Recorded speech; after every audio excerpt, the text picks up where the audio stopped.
बैठते, टहलते, खाते पीते केवल एक ही चिंतन रहे, कृष्ण कृष्ण कृष्ण कृष्ण। हर सांस में केवल एक ही नाम, कृष्णा कृष्णा कृष्णा। उसे गोपी कहते हैं।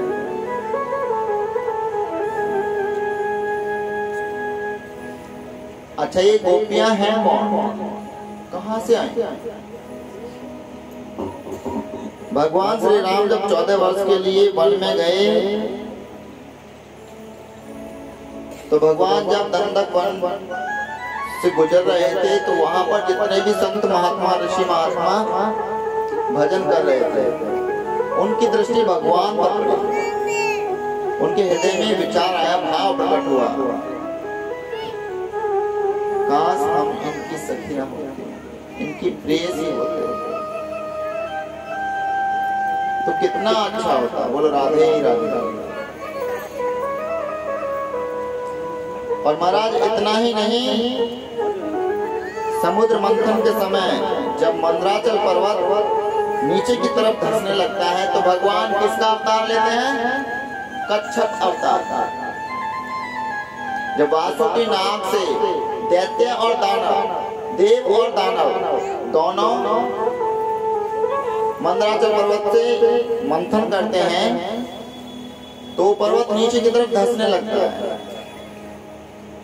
तो देवता भगवान का आह्वान करते हैं और आह्वान करने के बाद भगवान कच्छप अवतार लेकर के प्रकट होते हैं और अपनी पीठ पर मंदराचल पर्वत को धारण कर लेते हैं जिससे वो पर्वत नीचे ना धंस पाए। तब मत्स्य कन्याओं की दृष्टि भगवान पर पड़ती है, उनके हृदय में भाव प्रकट होता है, काश हम इनकी प्रेयसी होते, ये हमारे प्रियतम होते तो कितना अच्छा होता। बोलो राधे।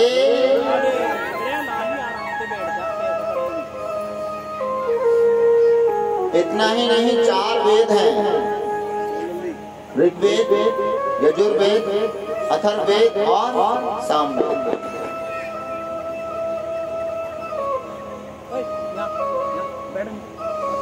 80,000 मंत्र हैं कर्म कांड के, 16,000 मंत्र हैं उपासना कांड के। इन चारों वेदों में ज्ञान कांड, उपासना कांड और कर्म कांड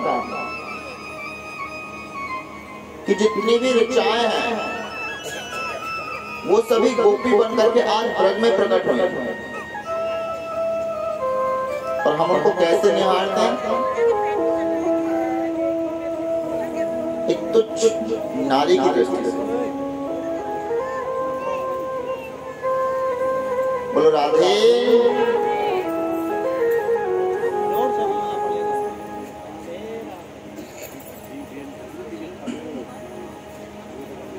ये गोपियां किसी की बेटी बनी, किसी की पत्नी बनी, किसी की माँ बनी, लेकिन इनका गोपी बन के आने का जो मूल उद्देश्य है वो किसी भी प्रकार से कृष्ण का प्रेम इनको प्राप्त हो जाए। सिर्फ एक ही भाव, एक ही उद्देश्य है, किसी भी प्रकार से बस कृष्ण का प्रेम हमें प्राप्त हो। बोलो राधे।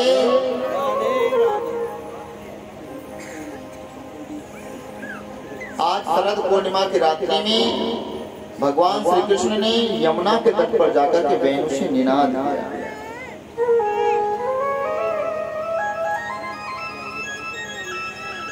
लाला किसी को कन्या ने यमुना के तट पर जाकर के वेणु से निनाद किया। वेणु बजाई। अब वेणु की मधुर ध्वनि के माध्यम से कन्या ने गोपियों को पुकारना प्रारंभ किया, उनको आकर्षित करना प्रारंभ किया। अब जैसे ही गोपियों के कान में वो ध्वनि पहुंचती तो उनको ऐसा मालूम होता जैसे कन्हैया मेरा नाम लेकर के मुझे पुकार रहा है, बुला रहा है। जो गोपी जिस कार्य में लग लगी वो उस कार्य को त्याग करके दौड़ के आते हैं यमुना के तट पर।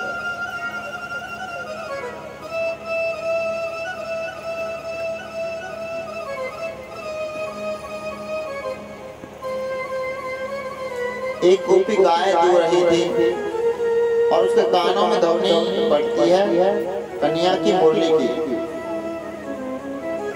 उसको ऐसा आभास होता है जैसे कन्हैया उसको पुकार रहे हैं।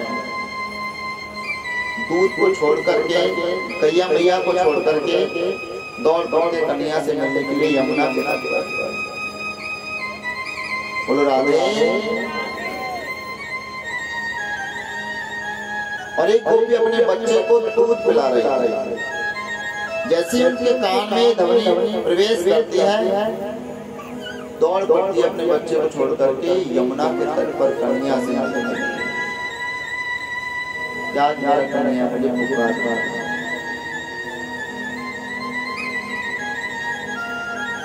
एक गोपी अपनी आंखों में काजल लगा रहे थे। अब एक आंख में तो काजल लगा लिया, दूसरी में लगा ही नहीं पाई। इतने में ध्वनि प्रवेश कर जाती है और उसी परिस्थिति में वो छोड़ करके काजल वाजल को और दौड़ पड़ती है यमुना के तट पर कन्हैया से मिलने के लिए। बोलो राधे।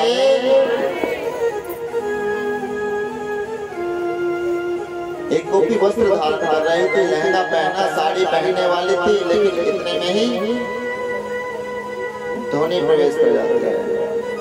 उसी अवस्था में दौड़ पड़ते हैं कन्हैया से मिलने के लिए।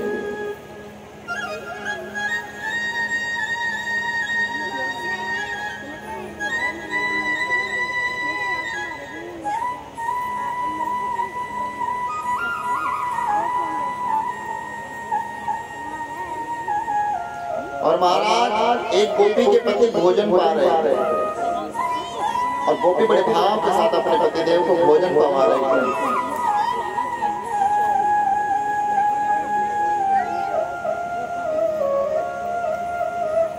लाला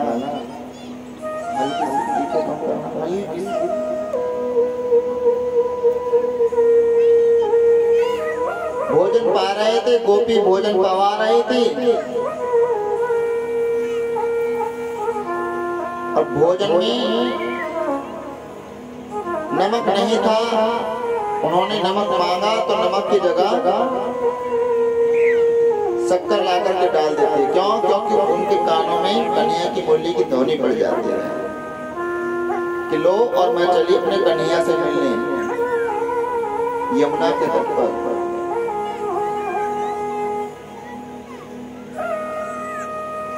एक के पति ने कहा कि मैं देखता हूं तो कैसे जाएगी कन्हैया के पास। उन्होंने अपनी पत्नी को कमरे के अंदर बंद कर और साकर लगा दी। गोपी ने कहा ठीक है, आपका वर्चस्व इस शरीर पर है लेकिन आत्मा पर नहीं, मुझ पर नहीं है। उस गोपी ने तत्क्षण अपने शरीर का त्याग किया और आत्म स्वरूप प्रकट होकर के चली गई यमुना के तट पर अपने कन्हैया से मिलने के लिए। इस प्रकार से सभी गोपियां वहां एकत्रित हो जाती हैं। राधा रानी वहां आती हैं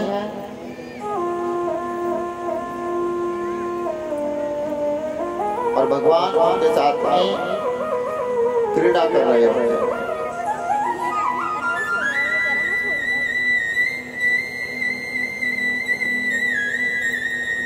कन्हैया को लगा गोपियों को अभिमान हो गया है। गोपियों के हृदय में भाव प्रकट हुआ कि देखो हम कितनी भाग्यशाली हैं, आज हमें कन्हैया ने पुकारा है। जब कन्हैया को लगा कि गोपियों को अभिमान हो गया है तो अपनी राधा रानी को लेकर के कन्हैया वहां से अंतर्ध्यान हो जाते हैं। बोलो राधे राधे। अब गोपियां तन्मयता से अश्रुपात करती हुई रोती हुई कन्हैया और राधे रानी को ढूंढने के लिए निकल जाती है।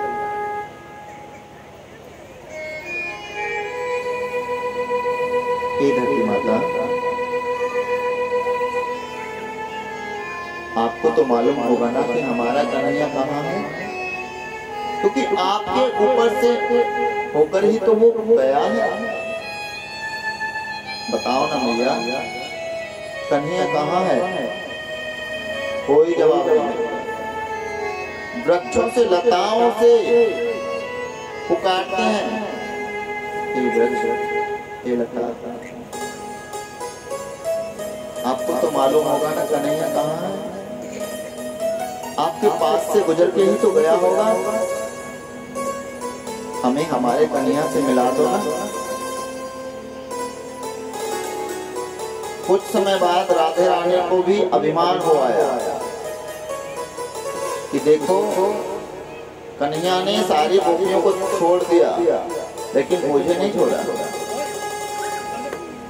तो मेरे बिना कन्हैया नहीं रह सकता। अब कन्हैया वहां से भी अंदर ध्यान हो जाता है। अब राधे रानी भी कन्हैया को ढूंढने लगी। उनका भी यही हाल, विरह में पागल।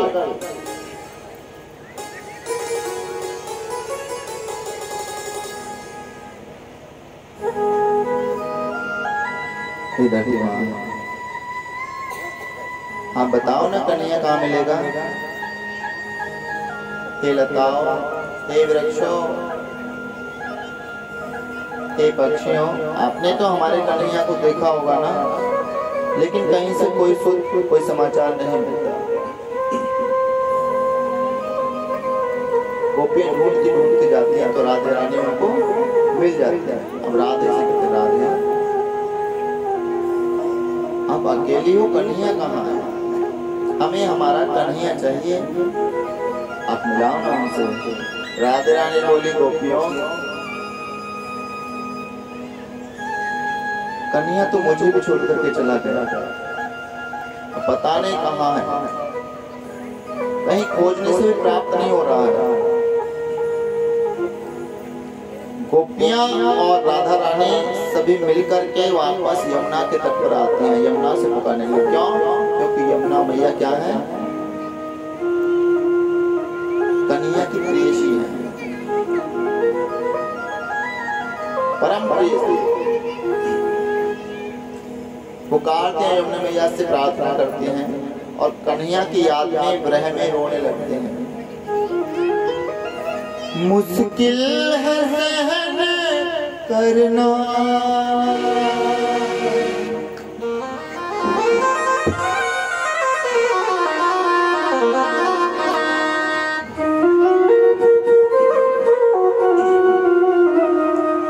मुश्किल है सहन करना,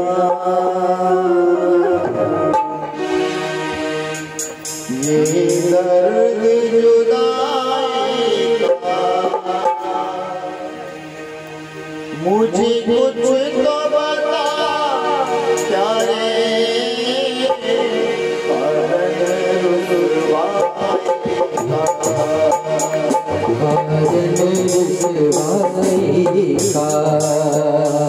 मुश्किल है सहन करना, मुश्किल है सहन करना, ये दर्द जुदाई का, ये दर्द जुदाई का, मुझे कुछ तो बता प्यारे,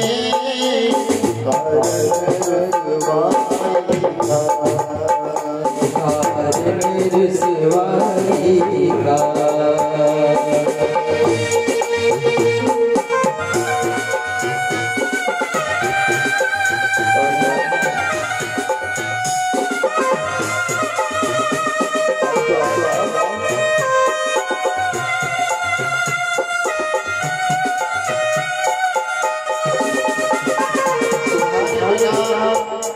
हमारे जीवन का क्या महत्व है?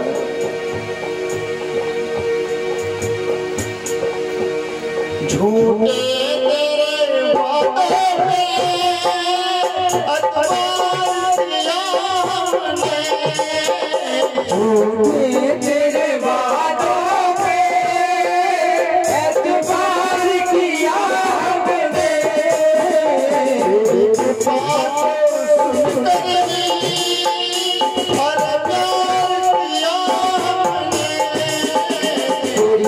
बात सुन कर अरे प्यार किया हमने, अरे प्यार किया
यमुना मैया आज गोपियों की पुकार सुनते हैं, उनकी पुकार से कन्हैया वहां प्रकट होते हैं, उन्हें रास के लिए तैयार हो जाते हैं।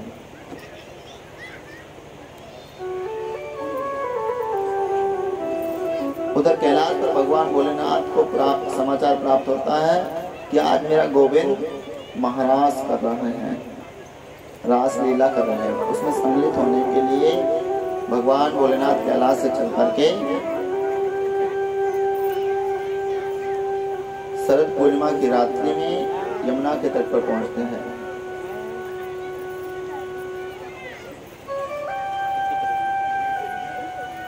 लेकिन जो गोपियां थी वो उनको रोक लेती हैं, क्योंकि रास में किसी भी पुरुष का प्रवेश करना वर्जित है।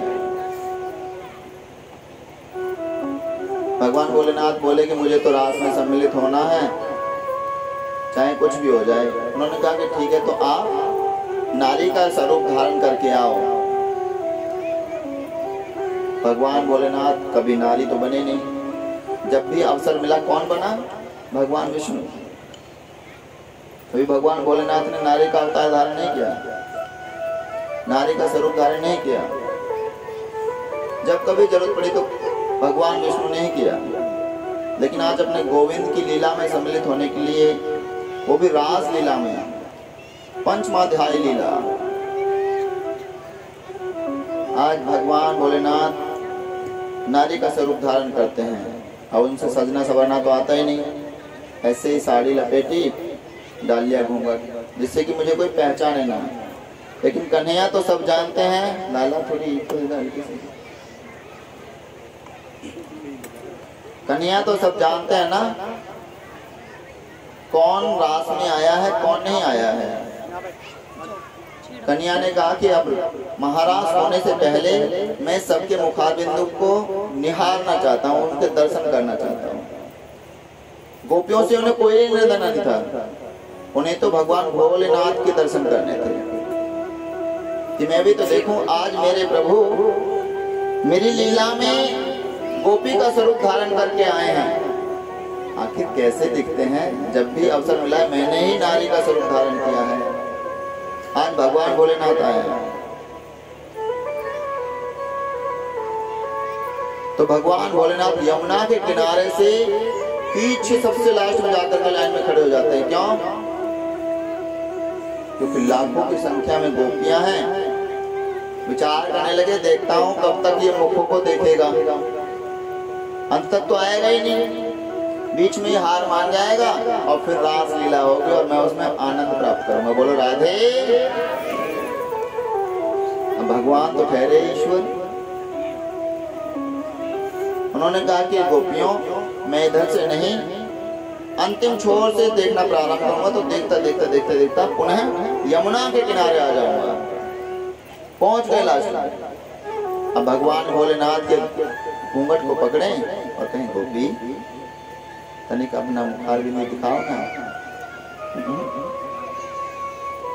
दिखाए नहीं। भगवान ने अपने हाथों से प्रयास किया तो झटका मार के भागने लगे। भगवान ने दौड़ करके पकड़ लिया। कहाँ जा रहे हो प्रभु? आज तो आपको दर्शन कराना ही होगा। बोलो राधे। तो मेरे गोविंद ने इस प्रकार से भगवान भोलेनाथ का नारी स्वरूप में दर्शन किया, गोपी स्वरूप में दर्शन किया और उसके बाद पुनः महाराज प्रारंभ की गई। आइए हम सभी अपने हृदय के भावों को प्रकट करते हुए गोपी स्वरूप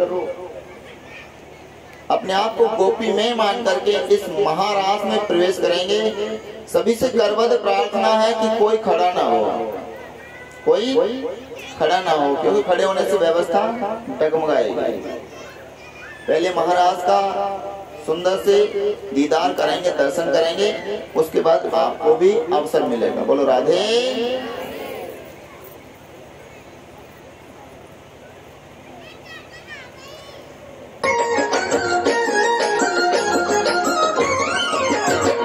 किशोरी चली आवे, किशोरी चली आवे, किशोरी चली आवे। हाय धीरे धीरे धीरे, हाय धीरे धीरे, हाय धीरे धीरे धीरे, हाय धीरे धीरे। आंचल फहरावे,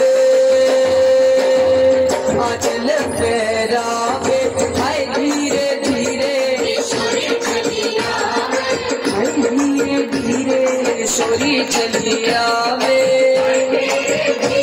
किशोरी चलिया वे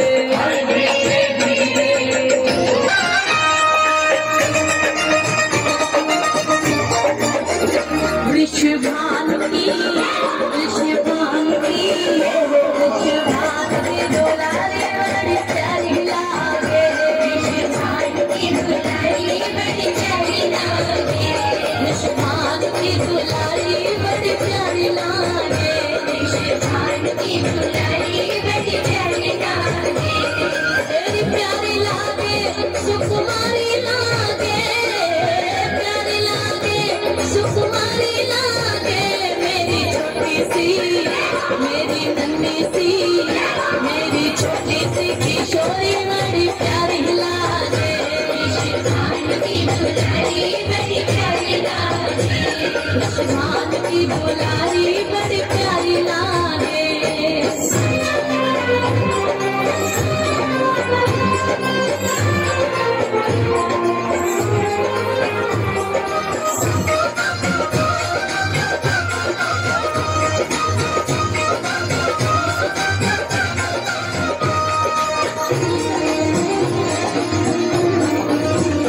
रंग रंगीली छैल छबीली रंग रंगीली छैल छबीली छैल छबीली गुण गर्वीली छैल छबीली गुण गर्वीली रूप रसीली अति शर्मीली रूप रसीली अति शर्मीली ये तो कोटि चंद्र ये तो कोटि चंद्र प्यारी लागे वृषभान की दुलारी बड़ी प्यारी लागे वृषभान की दुलारी बड़ी प्यारी लागे मेरी छोटी सी किशोरी बड़ी प्यारी लागे सपने में सखी देखो नंद गोपाल सपने में सखी देखो नंद गोपाल सावरे गुलरिया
वृंदावन बोले मोर, गोकुल में शोर भयो भारी।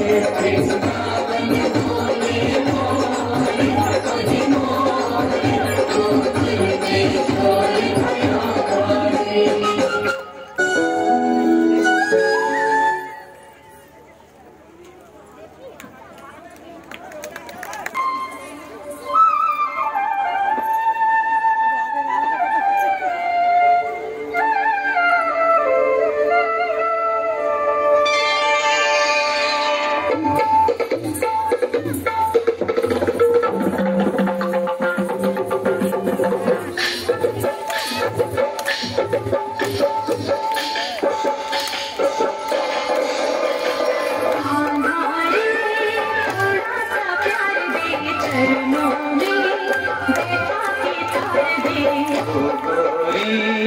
घूंघट उधार दे, प्रेम की भिक्षा झोली में डाल दे।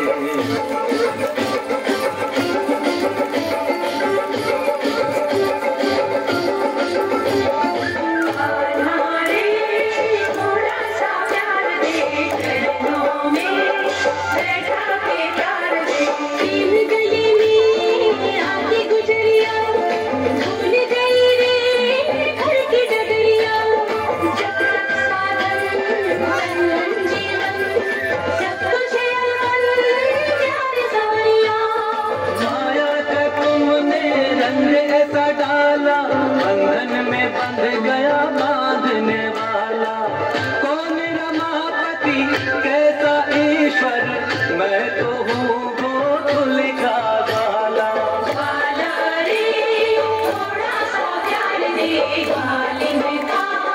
जीवन संवार दे, आत्मा परमात्मा के मिलन का मधुमास है।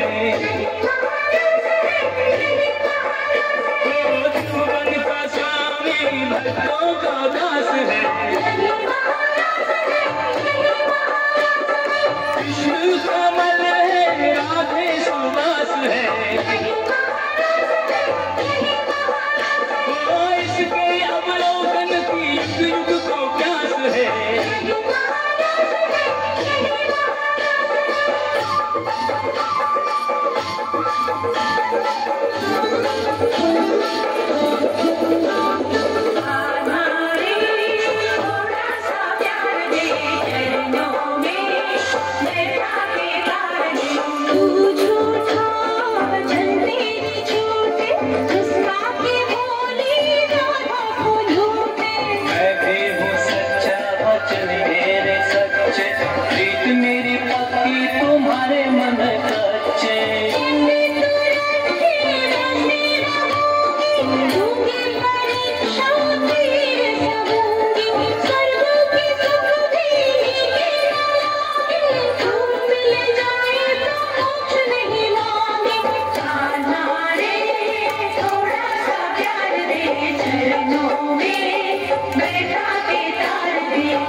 एक कण कण में इसका आभास है,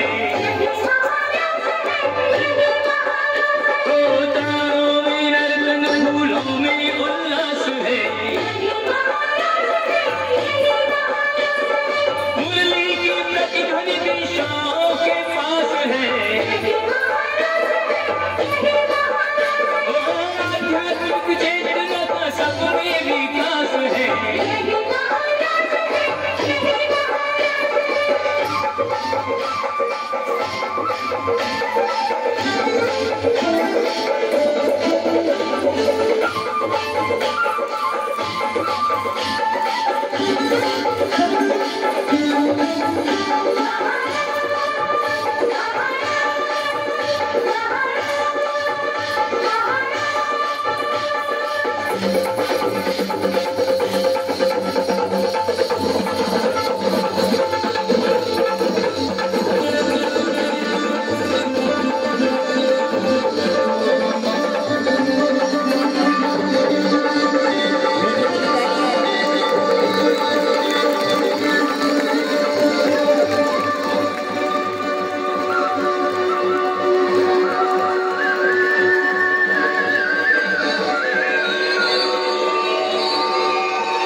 मटकी पे तेरी मेरो जिया बटे के, मटकी पे तेरी मेरो जिया बटे के। मटकी से रैया गाना दूर हट के, मटकी से रैया गाना दूर हट के, चर्चे सुने हैं बड़े नट खट के, हाँ चर्चे सुने हैं बड़े नट खट के।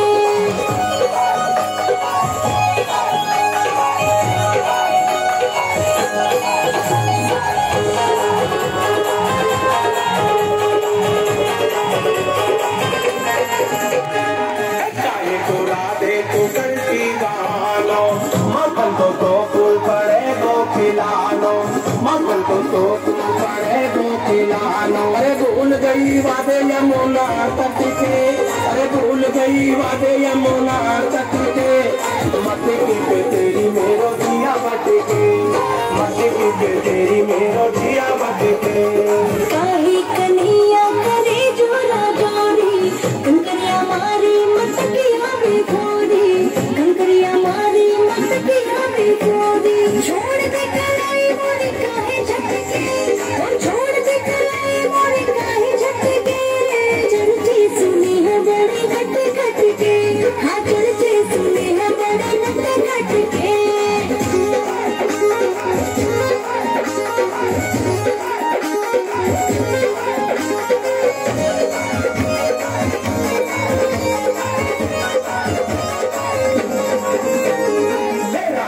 इतनो क्यों न करो भिखारे, छोड़ो ना बच के बता कैसे जा रे, छोड़ो ना बच के बता कैसे जा रे।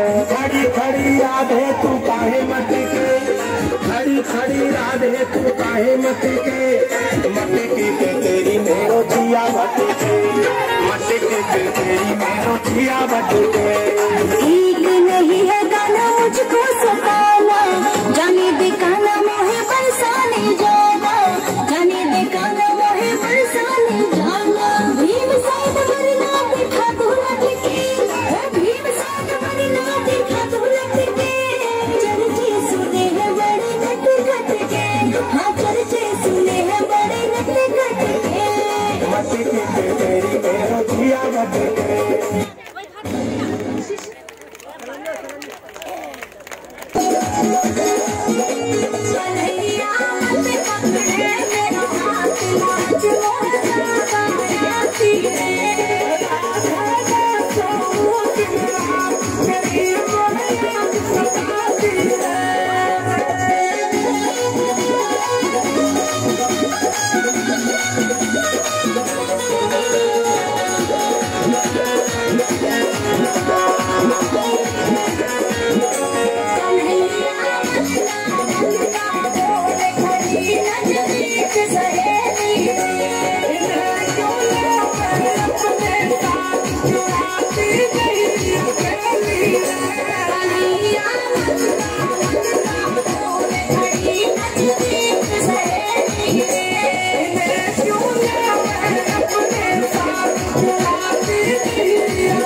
तुम्हारा उधर कंस के पास तो एक ही बात है कि कैसे मैं अपने शत्रु कृष्ण का वध करूं, कैसे उसको मारा जाए।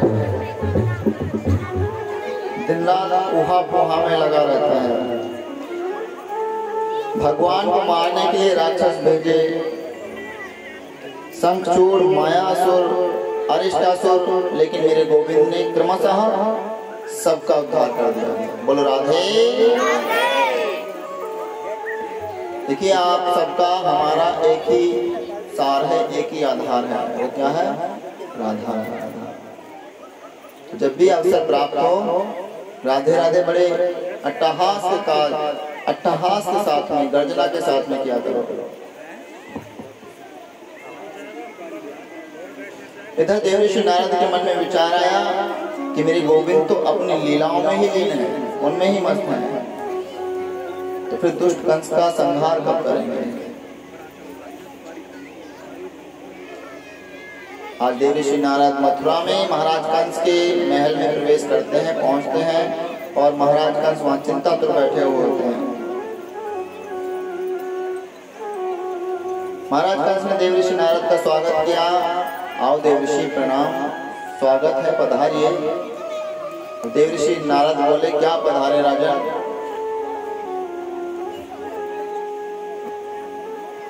ये बताओ, कृष्ण और बलराम को कब मारोगे? धीरे धीरे समय व्यतीत होता जा रहा है, बीतता जा रहा है, और वो दोनों बड़े होते जा रहे हैं, लेकिन आप हो कि उनको मार ही नहीं पा रहे हो। आपको मालूम है राजन, कृष्ण 11वें वर्ष में प्रवेश कर चुका है, आज 11 वर्ष के हो चुके हैं, लेकिन आपकी किसी भी युक्ति के द्वारा कृष्ण को मृत्यु प्राप्त नहीं हो पाई। अब कंस बेचारा देवऋषि नारद से बोला कि देवऋषि आखिर मैं क्या करूं, मेरे को समझ में ही नहीं आ रहा है। मैं जिसको भी उनको मारने के लिए भेजता हूं, वो दोनों है कि उनका संहार कर देते हैं। बोलो राधे ही राधे। देवऋषि नारद ने कंस से कहा, महाराज आपके यहाँ जो एक शिव धनुष है, आप उस शिव धनुष के द्वारा एक यज्ञ रचाइए, एक मेला रचाइए, और उस मेले का निमंत्रण समस्त ग्रामीण अंचलों के प्रधानों को, सम्मान्य जनों को दीजिए, और उसी मेले में कृष्ण और बलदाव को भी आमंत्रित कीजिए। जब वो मेला देखने आए और मेले में व्यस्त हो जाएं, तो तभी उनका संहार करा देना। बोलो राधे। कंस बोले, वो तो ठीक है, लेकिन वो उनको लेकर कौन आएगा मेले में? मेरे बुलाने से तो वो आने वाले हैं नहीं। देवऋषि नारद ने कहा कि आपके यहाँ अक्रूर जी है ना, वो उनके काका हैं, आप अक्रूर जी को भेज करके कृष्ण और बलराम को मेले में आमंत्रित कीजिए, उनको भेजिए और वो लेकर के आएंगे। कंस ने कहा, युक्ति तो महाराज आपका ठीक है, चलिए अब यही योजना तैयार की जाती है। बोलो राधे। आज देवऋषि नारद पुनः वृंदावन पहुंचते हैं, और वहां जाकर के बलदाव और कृष्ण कन्हैया से मिलते हैं। वहां जाकर के कन्हैया से कहते हैं, प्रभु आप यहाँ लीलाओं में मस्त हैं, लीलाओं में संलग्न हैं, उस दुष्ट कंस का संहार कब करोगे? भगवान श्री कृष्ण ने देवऋषि नारद से कहा, देवऋषि आप चिंतित ना हो, अब उसके पाप का घड़ा भर चुका है, अब उसका उद्धार होना निश्चित है। उधर कंस ने अक्रूर जी को बुलाया, और अक्रूर जी को बुलाकर के अक्रूर जी से कहा, अक्रूर जी आपको वृंदावन जाना होगा। अक्रूर जी ने कहा, क्यों महाराज? कि हम एक मेला रचा रहे हैं शिव धनुष का, और उसमें कृष्ण और बलराम को लेकर के आना है। अब अक्रूर जी बोले कि महाराज वो तो भी बच्चे हैं, उनको मेले से क्या लेना देना है? यहाँ तो ग्रामों के जो अंचल प्रधान जन है, सम्मानीय जन है, उनको बुलाया जाएगा, जो राजा है उनको बुलाया जाएगा। लेकिन उन बच्चों का आमंत्रित करने का क्या उद्देश्य है, उसका तात्पर्य क्या है? महाराज कंस बोले जैसा हम कह रहे हैं वैसा करो, हम उन्हें मेले में आमंत्रित करेंगे, वो मेले में आएंगे तो उसी मेले की भीड़ में हम उनको मरवा देंगे। बोलो राधे ही राधे।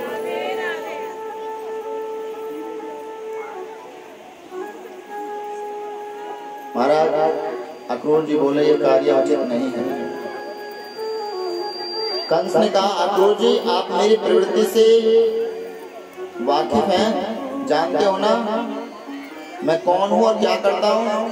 यदि आपने मेरी आज्ञा का पालन नहीं किया तो मैं आपको मृत्यु दंड दूंगा।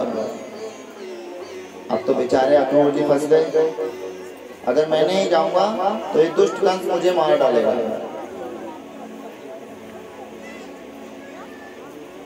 अब अक्रूर जी सुबह को निकलते हैं, अपना रथ तैयार करते हैं वृंदावन की तरफ।